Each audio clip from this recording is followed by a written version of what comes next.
Bonjour à tous et bienvenue, c'est le Car Actu numéro 29, votre rendez-vous live au cœur du territoire. Au sommaire, la une du jour avec l'ouverture du village nautique à l'initiative de l'ANASA à Sainte-Anne. L'actualité de ce jour concerne justement le village nautique qui a démarré ce samedi 12 novembre à Sainte-Anne dans le cadre de la route du Rhum destination Guadeloupe. Aujourd'hui, vous avez peut-être reconnu derrière moi, nous sommes à la plage du bourg de Sainte-Anne où a démarré ce week-end, comme je vous le disais, le village nautique à l'initiative de l'ANASA. De nombreuses activités nautiques y sont proposées, mais également des animations sportives telles que le beach volley, beach soccer, beach tennis et divers autres sports de plage. De nombreux stands d'exposants y étaient aussi présents et y sont encore pour accueillir les divers passants. Pour en savoir plus sur cette programmation et tout ce programme qui est à venir sur cette base nautique, nous allons recevoir Tristan Algré, directeur de la base nautique. Bonjour Monsieur Algré. Alors, est-ce que dans un premier temps, vous pouvez nous présenter l'ANASA? Alors l'ANASA, c'est l'aventure nautique de Sainte-Anne. C'est une association qui gère et qui exploite le bâtiment, donc la base nautique régionale qui se situe à Sainte-Anne. Et j'en suis le directeur avec comme président Karchip Hotel et aujourd'hui une équipe de 12 personnes. Donc on est nombreux, on est très actifs, on essaie d'animer le territoire, on organise pas mal d'événements et on accueille à l'exemple d'aujourd'hui pas mal de scolaires, de personnes en situation de handicap. Là, les personnes en situation de handicap dans le cadre du village, ce sera demain. Et voilà, on essaie d'être actifs tout au long de l'année. Et le village qu'on organise, c'est simplement décupler ce que nous on fait toute l'année. Très bien. Est-ce que vous avez des exemples de ce que vous proposez comme activité, voilà, durant l'année par exemple? Alors durant l'année, on propose de la voile traditionnelle, donc de la bébé saintoise, de l'optimisme, du laser, du kayak. On a de nouveaux supports comme la planche à voile, la foil, on fait de la planche à voile aussi pour les petits.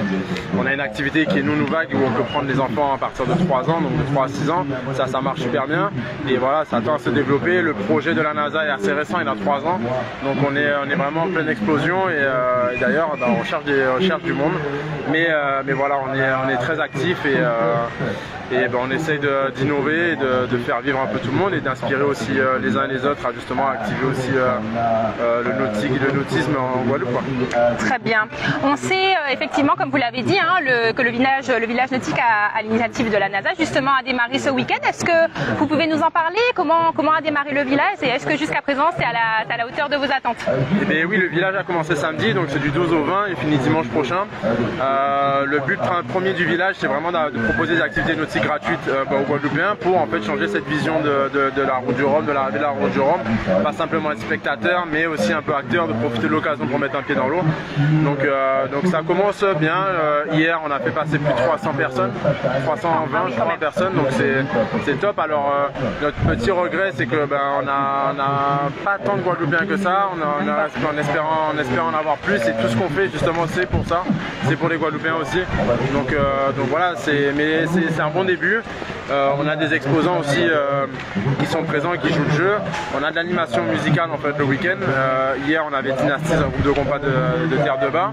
Et ce week-end on a quand même une belle scène avec Sadik, Christone et Soft à la fin. Donc c'est top.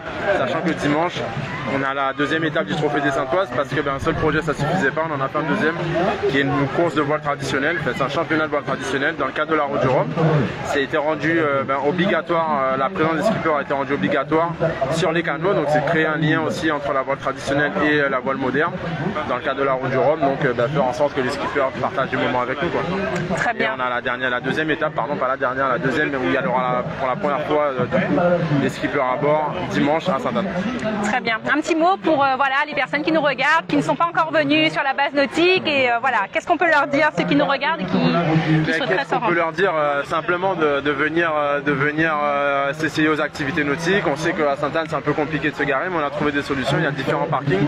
Mais voilà, de ne pas avoir peur de venir, c'est vraiment gratuit, on fait l'effort de tout mettre à disposition. On a une super équipe, on a pas mal de bénévoles, on a presque plus de 20 bénévoles qui accueillent le grand public, tout le monde, et l'équipe de la base, donc c'est top, ouais, c'est top, et de ne pas hésiter à venir. Ouais. Donc jusqu'au 20 novembre. Jusqu'au 20.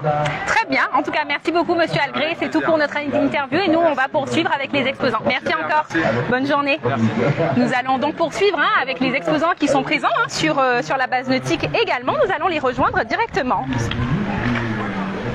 Donc nous rappelons que nous sommes, pour les personnes qui nous rejoignent, sur la base nautique de Sainte-Anne, sur la plage du Bourg. Et nous allons rejoindre les exposants qui sont également présents.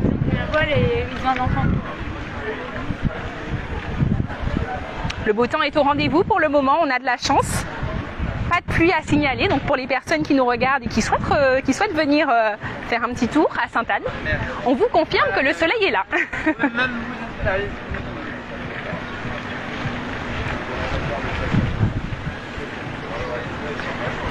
Nous sommes bientôt arrivés sur le stand que nous allons interroger.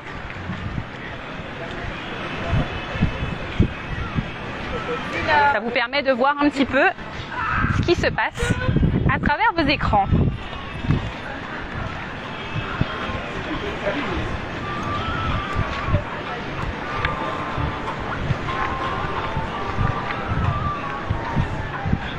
Et nous arrivons enfin au stand. Donc nous arrivons au stand MT de MT Collect. Alors, étant donné qu'il y a un petit peu de musique, on va peut-être plus se mettre en retrait, comme ça, ça va. Voilà. Bonjour, alors nous sommes sur le stand de MT Collect. Donc c'est vous qui allez nous parler un petit peu du stand. Alors, est-ce que dans un premier temps, donc nous avons un représentant du stand de MT Collect, est-ce que vous pouvez nous présenter le concept MT Collect? MT Collect, nous sommes une start-up spécialisée sur la collecte et le recyclage des emballages boissons. D'accord. Et aujourd'hui, on présente notre concept, en particulier en présentant notre prototype. D'accord. Qui est un collecteur spécialisé sur les canettes, le verre et les bouteilles plastiques. L'idée est que ces collecteurs-là soient déployés dans différentes zones de passage, des boulangeries, des stations-service, et que ces collecteurs soient connectés à une application mobile. À chaque fois que les gens vont ramener leur emballage boisson, ils vont gagner des points qu'ils pourront réutiliser auprès de commerçants partenaires au sein de l'application mobile et ils auront des réductions. Très bien. L'objectif est que ces commerçants partenaires respectent nos valeurs et notre éthique, donc qui sont en mouvement sur l'environnement comme nous, et d'élargir les récompenses pour tous les utilisateurs. Très bien, alors on voit que vous avez un stand avec des activités, on voit qu'il y a des scolaires avec vous. Est-ce que vous pouvez nous en parler un petit peu? Qu'est-ce qui est proposé sur votre stand aujourd'hui? En effet, aujourd'hui, on est sur la thématique marine. D'accord. Donc on a différents contenus, des mots croisés pour tout âge, de 3 à 6 ans, de 7 à 13 et plus de 14 ans. D'accord. On a également au digital des quiz après une petite séance d'atelier où on sensibilise sur les déchets, sur nos déchets, les emballages boissons, les canettes, le verre, le plastique, mais tous les déchets qu'on peut retrouver en Guadeloupe. Les enfants peuvent s'amuser ludiquement et apprendre avec un quiz digital. Donc on associe le digital et l'environnement avec notre concept et au sein de nos ateliers également. Très bien, vous êtes présent toute la journée, toute la semaine, comment ça se passe? Vous êtes là jusqu'à quand exactement? Nous sommes là sur toute la durée du village, nous sommes là jusqu'à dimanche. Nous sommes en partenariat avec la NASA pour, comme vous voyez, avec les scolaires, en matinée principalement, pour les ateliers. Et également les familles peuvent nous contacter sur nos réseaux sociaux pour bloquer des créneaux l'après-midi. On parle du mercredi après-midi, du samedi, toute la journée et également du dimanche. Mais ça peut être un jour en semaine. Créer des groupes et on peut présenter des séances, des ateliers comme cela. Très bien. Quels sont pour vous les enjeux de sensibiliser les enfants aussi jeunes pour vous parler de l'environnement? Quels sont les enjeux pour vous? Pourquoi dès le plus jeune âge il est important de sensibiliser les enfants? C'est la population future, c'est l'avenir. Ils comprennent très vite en fait. On leur explique rapidement, ils comprennent très vite. Le digital, on voit qu'avec les téléphones, ils sont très à l'aise. C'est s'adapter à leur nouveau mode de consommation, leur nouveau mode de vie. Et on peut réussir à avoir un impact significatif en touchant des jeunes qui eux-mêmes vont toucher leurs parents. Et petit à petit, on va améliorer notre environnement, notre Guadeloupe qui est si belle. Très bien. Comment on peut suivre ce que vous faites? Est-ce que vous êtes présent sur les réseaux sociaux? Vous avez un site internet? Comment on peut suivre un peu vos actions et voilà, se renseigner sur MT Collect? Tout à fait, on a un site internet mtcollect.fr. D'accord. On a également une page Instagram mt-collect-8, où vous verrez nos actualités. On a également, pour démarrer et permettre que l'ensemble de la population puisse contribuer à notre démarrage en fait, réaliser une cagnotte en ligne qui est sur notre site internet, mais aussi à différents QR codes. On a fait du street marketing dans différentes villes en Guadeloupe. Ils peuvent scanner, donner ce qu'ils veulent, et même en donnant, ils ont une contrepartie quand l'application va venir. Ils auront déjà des points, donc c'est donnant-donnant. Très bien. Est-ce que vous avez un petit mot pour les personnes qui nous regardent, peut-être les invités sur le stand? Qu'est-ce que vous avez à leur dire aujourd'hui? Venez découvrir MT Collect, Mathias et Tristan. On développe une nouvelle solution. On est là toute la semaine à Sainte-Anne. Profitez, venez découvrir, venez avec des enfants, des adultes, des groupes d'adultes. On sait que ça intéresse tout le monde et on a à cœur de partager avec vous notre savoir, nos nouvelles solutions. Très bien. Mais merci beaucoup en tout cas pour votre intervention et on vous dit donc à bientôt. Merci beaucoup. Nous allons poursuivre avec la une du jour. Nous avons terminé nos interviews. Nous allons recevoir un autre invité qui est une personne de Résilience, l'association Résilience. Bonjour. Est-ce que vous pouvez nous présenter dans un premier temps l'association Résilience 971? Sans souci. Du coup, l'association Résilience fête ce mois-ci ses 3 ans. D'accord. On est basé à Sainte-Anne et c'est une association qui œuvre pour la protection de l'environnement, la sensibilisation au développement durable, tout ce qui touche au consommé local, à l'autonomie alimentaire, énergétique, etc. D'accord. Du coup, on agit principalement, on développe ce qu'on appelle un écolieu. D'accord. Où on fait de la permaculture et où justement les bénévoles, la population vient donner des coups de main, apprendre, partager et mettre en place cet espace. Très bien, on voit que vous avez un stand bien complet, bien animé. Tout à l'heure, on a vu que les enfants étaient avec vous. Qu'est-ce que vous proposez aux enfants, justement? Alors aujourd'hui, on est sur des ateliers d'initiation, sur tout ce qui est un peu notre patrimoine naturel, local. Alors, on leur a présenté plusieurs choses, aussi bien des plantes médicinales, qu'ils vont retrouver peut-être chez eux, chez leurs grands-parents. On a du rotin, du moringa, du basilic, et toujours en les questionnant sur est-ce que vous savez à quoi ça sert, et surtout en stimulant leur sens, ils sentent, ils goûtent, etc. D'accord. Donc il y a un volet plantes médicinales, et puis il y a un volet aussi tout ce qui est plantes du littoral, parce que voilà, c'est un événement quand même sur la mer. Donc on a voulu leur présenter aussi ce qu'ils vont retrouver sur le littoral. Donc on a des plantes comme le poirier pays, le catalpa. On s'est baladé tout à l'heure sur la plage pour observer justement les palétuviers et discuter aussi principalement de tout ce qui est zone humide mangrove. Donc comme vous pouvez le voir, on a une petite exposition sur le sujet. Oui. Et donc on faisait un petit jeu, un petit quiz avec les enfants pour savoir qu'est-ce que c'est qu'une zone humide, à quoi ça sert, comment ça fonctionne, pourquoi est-ce que c'est important de les protéger, etc. Comment ils perçoivent tout ça? Est-ce qu'ils sont à l'écoute? Est-ce que ça intéresse? Ils sont à fond, surtout sur les plantes. Je pense que dès qu'il s'agit de toucher, sentir, voir, ça déborde d'énergie et je pense qu'ils ont quand même ils m'ont dit qu'ils ont appris plein de choses et qu'ils allaient en parler à leurs parents, leurs frères et sœurs. Donc la mission est accomplie. Mission accomplie. Voilà. Donc vous êtes sur le stand jusqu'au 20 novembre, exactement, c'est ça? jusqu'à dimanche. D'accord. Et on fait des animations scolaires principalement aujourd'hui, jeudi et vendredi. Très bien. Est-ce que vous avez un petit mot pour les gens qui nous regardent, qui sont pas encore venus sur la base nautique et qui nous regardent à travers leur écran? Un petit mot à leur faire passer? N'hésitez pas à passer à Sainte-Anne, ville très riche au niveau marin, au niveau environnemental. Il y a plein d'associations qui se bougent, la NASA en fait partie. Et donc c'est un village qui est vivant et surtout c'est un village qui se veut éco-responsable. Donc c'est un volet sur lequel justement on a accompagné la NASA pour que le nautisme soit accessible à tous, pour qu'il puisse y avoir justement des navettes qui viennent sur place, qu'il y ait du tri sélectif qui soit mis en place, pour que justement l'environnement aussi soit valorisé et qu'on ait le moins d'impact sur la nature à travers ce village nautique.